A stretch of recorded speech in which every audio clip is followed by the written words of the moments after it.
여러분 반갑습니다. 오늘 같이 보실 하나님의 말씀은 요한복음 3장 8절에서 16절입니다.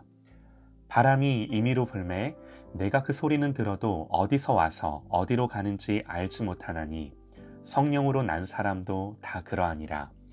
니고데모가 대답하여 이르되 어찌 그러한 일이 있을 수 있나이까? 예수께서 그에게 대답하여 이르시되 너는 이스라엘의 선생으로서 이러한 것들을 알지 못하느냐? 진실로 진실로 네게 이르노니 우리는 아는 것을 말하고 본 것을 증언하노라.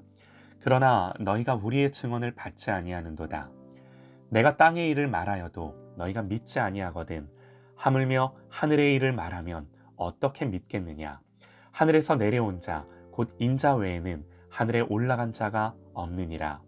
모세가 광야에서 뱀을 든 것 같이 인자도 들려야 하리니 이는 그를 믿는 자마다 영생을 얻게 하려 하심이니라. 하나님이 세상을 이처럼 사랑하사 독생자를 주셨으니 이는 그를 믿는 자마다 멸망치 않고 영생을 얻게 하려 하심이라. 아멘. 예수님이 말씀하신 성령님 8번째 묵상, 우리 하나님 말씀 같이 듣겠습니다. 어제 니고데모의 인물됨을 잠시 살폈는데요. 그는 바리새인이고 유대인의 지도자, 관원으로 사네드린의 의원이고 유대 랍비였습니다. 그런 그가 예수님을 찾아가죠. 그런데 차마 사람들의 눈이 있는 낮에는 못 가고 한밤중에 주님을 만나러 옵니다. 니고데모가 주님께 그러죠. 랍비여, 우리가 당신은 하나님께로부터 오신 선생인 줄 아나이다. 하나님이 함께하지 아니하시면 당신이 행하시는 이 표적을 아무도 할 수 없습니다. 그러니까 이 사람은 예수님이 행하시는 표적을 보고 주님이 그리스도이신 것까지는 알지 못했다더라도 적어도 하나님으로부터 온 선생, 선지자 정도로 이해를 하고 찾아간 거죠. 그는 다른 바리새인들처럼 주님을 시험하거나 반대하거나 그저 표적을 구하는 태도는 아니었습니다. 진리에 관한 문제를 가지고 목마름으로 주님을 찾아왔을 거라고 우리가 그렇게 충분히 생각할 수 있는 거죠. 그리고 주님도 숨기지 않으시고 진리를 드러내 보여주시죠. 말씀을 자세히 보면요. 니고데모가 먼저 무슨 질문을 한 게 아니에요.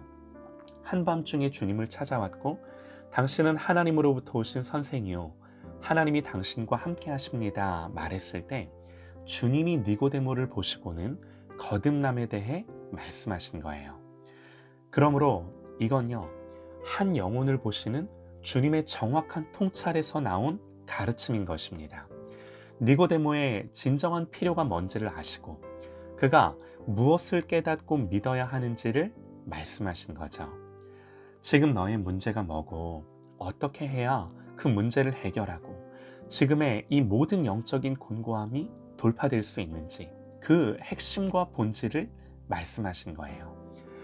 네가 모든 종교적 열심, 율법에 대한 이해와 그 율법을 지키고자 하는 열심이 있다 하더라도 또 네가 사회적 지위도 있고 심지어 사람들이 너를 선생이라 부르며 존경한다 할지라도 주님의 판단은 너 거듭나지 못하면 하나님 나라 볼 수 없어였어요. 여러분, 우리의 영적인 상태가 언제나 주님 앞에서 판단받기를 원합니다. 내가 나를 어떻게 생각하는지가 아니라 주님이 나를 어떻게 생각하시는지 주님 앞에 나아가 주님의 말씀이 들려질 수 있기를 소망합니다. 니고데모를 향한 주님의 관심은요, 오로지 성령으로 다시 태어나 저가 살았으나 죽은 자로 사는 것이 아니라 영적인 생명이 있어 하나님에 대해 살아있는 영으로 존재하는 거예요. 저는 니고데모를 보면서요, 누구 다른 사람이라고 생각하지 않습니다. 니고데모도요, 유대 랍비로 율법을, 성경을 가르쳤을 것입니다. 바리새인으로 종교적인 열심도 있었고 정해진 절차에 따라 여러 종교적 예식들, 종교적 행위들을 집행했을 것입니다. 그러나 생명이 없음은 어찌된 일인가요? 경건의 모양은 있으나 경건의 능력이 없는 것은 어찌된 일인가요? 하나님의 영광도 모르고 기쁨도 모르고 충만한 은혜를 누릴 수 없음은 어찌된 일인가요? 한밤중에 견딜 수 없는 공허함과 답답함과 목마름 속에 나사렛 청년 예수를 찾아갈 수밖에 없었던 이 사람의 고민과 갈등이 무엇이었나요? 이런 그에게 가장 필요한 한 가지, 너 성령으로 다시 태어나야 해. 너 혈통이나 사람의 뜻이 아니라 하나님으로부터 나야 해. 신학적으로 거듭남은요, 중생은 한 번뿐이죠. 이례적인 사건이에요.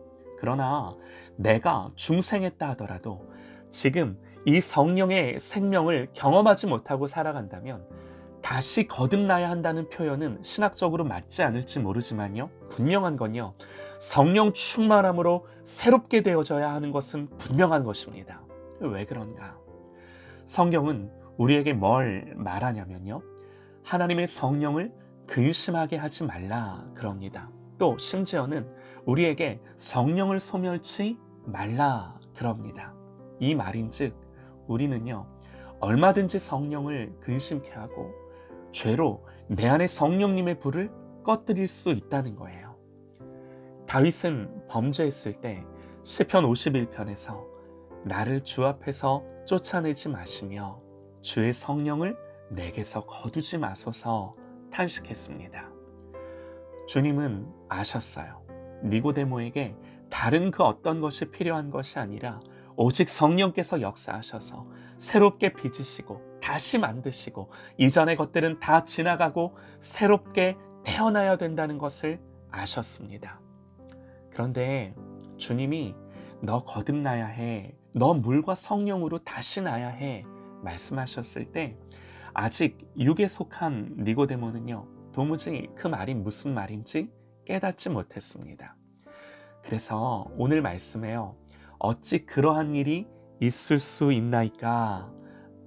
예수님께 여쭙는 거죠. 예수님 책망하시죠. 너는 이스라엘의 선생으로 이러한 것들을 알지 못하느냐? 예수님도 안타까우셨어요.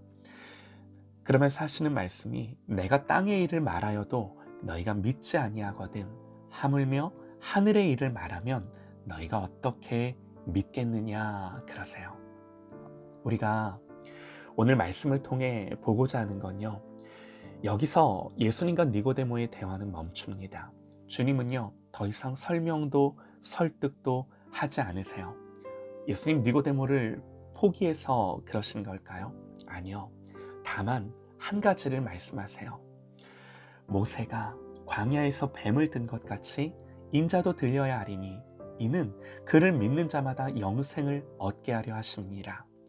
하나님이 세상을 이처럼 사랑하사 독생자를 주셨으니 이는 그를 믿는 자마다 멸망하지 않고 영생을 얻게 하려 하심이라. 예수님 니고데모에게 성령으로 거듭날 것을 말씀하셨습니다. 그런데 거듭난다라는 것, 다시 태어난다라는 것, 어떻게 스스로가 태어날 수 있겠습니까? 태어나지는 거죠.